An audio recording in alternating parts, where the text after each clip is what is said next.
Assalamualaikum warahmatullahi wabarakatuh. Perkenalkan, nama saya Adihan Faizatul Ilma dengan NIM 190321100043 dari kelas A. Pada presentasi kali ini saya akan mereview mengenai artikel SJP, yaitu pada pertanian secara luas.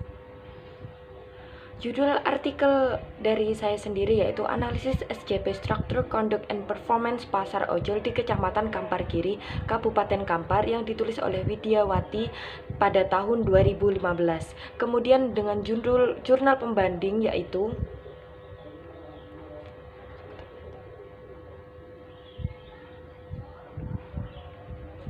Pendekatan SJP pada pengukuran efisiensi pemasaran bawang merah di Kabupaten Probolinggo yang ditulis oleh Diana Sari pada tahun 2010.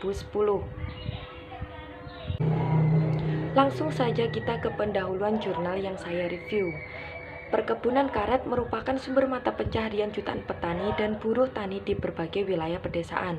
Kecamatan Kampar Kiri merupakan salah satu penghasil karet di Kabupaten Kampar. Desa Kuntu adalah sentra produksi karet yang ada di Kecamatan Kampar Kiri. Desa Teluk Paman Timur bukan merupakan sentra produksi karet yang ada di Kecamatan Kampar Kiri. Akan tetapi sebagian besar masyarakatnya bermata pencaharian sebagai petani karet.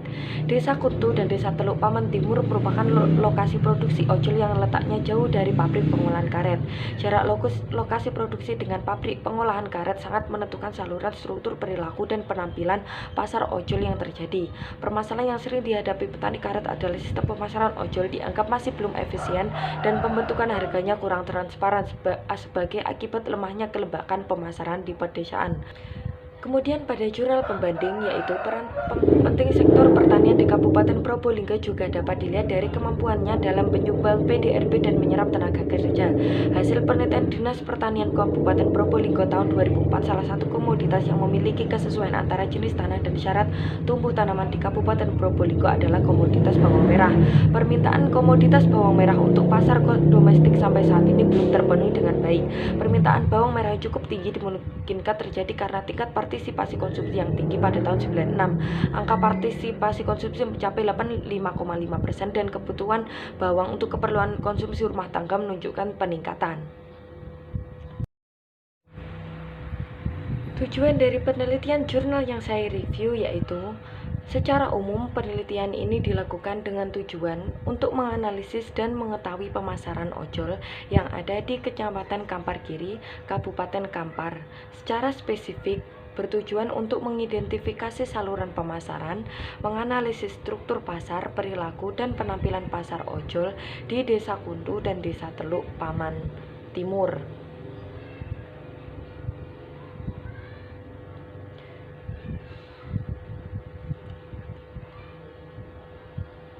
Kemudian pada jurnal pembanding, penelitian ini bertujuan untuk menganalisis struktur perilaku dan kinerja pemasaran bawang merah di Probolinggo guna untuk mengukur efisiensi pasar. Kemudian metodologi yang digunakan pada jurnal yang saya review yaitu penelitian ini dilaksanakan di Desa Kuntu dan Desa Teluk Paman Timur, Kecamatan Kampar Kiri, Kabupaten Kampar, terhitung bulan September 2014 sampai dengan Juni 2015. Analisis penelitian ini dilakukan dengan 3 macam, yaitu analisis struktur pasar, perilaku pasar, dan penampilan pasar sesuai dengan model SJP. Kemudian pada jurnal pembanding, penelitian ini dilakukan di Desa Bladu Kulon, Kecamatan Tegal Siwalan, Kabupaten Probolinggo.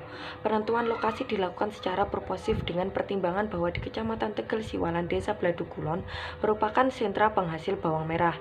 Penentuan jumlah sampel yang ditetapkan pada penelitian ini sebanyak 50 orang petani. Penentuan sampel yang dilakukan dengan menggunakan metode acak sederhana. Sampel pedagang ditentukan dengan menggunakan metode snowball sampling.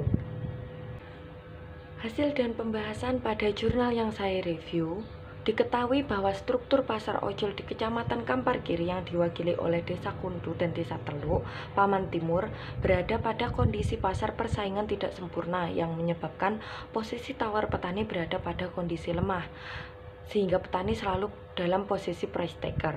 Perilaku pasar ojol yang terjadi di Kecamatan Kampar Kiri adalah pasar persaingan tidak sempurna. Hal ini bisa dilihat dari hasil analisis korelasi dan elastisitas transmisi harga di Desa Kundu dan Desa Teluk Paman Timur dengan struktur pasar yang terbentuk adalah pasar persaingan tidak sempurna mengarah pada ke monopsoni. Apabila dilihat dari kolusi dan taktik yang dilakukan mengarah pada pasar oligopsoni serta dalam praktik penentuan harga di tingkat pabrik mengarah pada pasar monopoli dan tingkat pedagang pasar tauke dan petani mengarah pada pasar monopsoni. Penampilan pasar ojol di Kecamatan Kampar Kiri yang dilihat di Desa Kundu dan Desa Teluk Paman Timur belum efisien karena struktur pasarnya mengarah pada pasar oligopoli karena adanya ketidakwajaran keuntungan yang diperoleh oleh tauke dan pedagang besar. Kemudian hasil dan pembahasan pada jurnal pembanding yaitu diketahui bahwa terdapat 8 saluran pemasaran pada pasar tersebut. Namun pada saluran ke-7 dan ke-8 merupakan saluran pemasaran yang paling pendek dari petani langsung kepada pengecer dan seterusnya. Di luar itu, saluran pemasaran lain relatif lebih panjang karena melibatkan pedagang yang lebih banyak jumlahnya. Struktur bawang merah bergerak pada kuantum pasar oligopsoni dan persaingan sempurna. Sementara dari sisi produsen cenderung bersifat oligopolistik.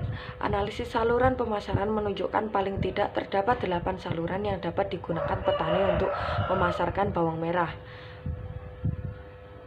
yang melibatkan pedagang yang berbeda-beda pada konsumen lokal maupun luar daerah. Analisis market conduct menunjukkan bahwa penetapan harga bawang merah didasarkan pada negosiasi individu.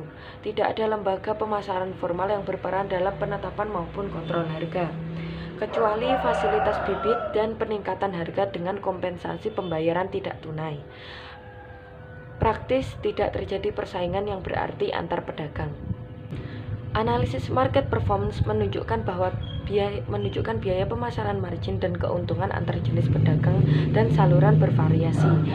Share harga menunjukkan bagian harga yang diterima petani cukup tinggi. Share biaya menunjukkan proporsi biaya yang dikeluarkan pedagang berkisar 10 hingga 40%. Proporsi keuntungan berkisar 20 hingga 40% dari harga beli oleh konsumen. Dinamika harga tingkat konsumen ditransmisikan dengan baik terhadap harga tingkat produsen. Pasar tingkat produsen dan tingkat konsumen terintegrasi dengan baik. Kemudian yang terakhir adalah komentar. Pada jurnal yang berjudul Analisis SJP Pasar Ojol di Kecamatan Kampar Kiri, Kabupaten Kampar, diketahui bahwa terdapat 2 macam saluran pemasaran, namun yang sering digunakan oleh masyarakat adalah saluran yang kedua. Dalam rantai pemasaran ini petani sering menjadi price taker, namun karena kurang adanya informasi mengenai harga pasar menjadikan posisi tawar petani menjadi lemah. Oleh karena itu perlu adanya suatu lembaga penunjang adanya informasi tentang harga karet yang berlaku sehingga peristiwa ketidakwajaran keuntungan yang diperoleh oleh tauke dan pedagang besar tidak terjadi. Sedangkan pada jurnal pembanding yang berjudul Pendekatan SJP pada pengukuran efisiensi pemasaran bawang merah di Kabupaten Probolinggo, terdapat 8 saluran pemasaran. Namun saluran ke-7 dan ke-8 diketahui paling efisien karena memiliki rantai pemasaran paling pendek. Namun berdasarkan penelitian indikator struktur conduct dan market performance, sistem pemasaran bawang merah belum efisien. Harga tingkat konsumen ditransmisikan dengan baik terhadap harga tingkat produsen, pasar tingkat produsen, dan tingkat konsumen terintegrasi dengan baik. Demikian juga harga antar pasar produsen dan pasar konsumen telah terintegrasi dengan baik terhadap harga pasar acuan atau pasar sentra. Struktur pasar bawang merah bergerak pada kuantum pasar oligopsoni dan persaingan sempurna, sementara dari sisi produsen cenderung bersifat oligopolistik. Demikian, terima kasih atas presentasi dari saya. Mohon maaf ada kurang lebihnya. Bila ada kurang paham saya mohon maaf. Wassalamualaikum warahmatullahi wabarakatuh.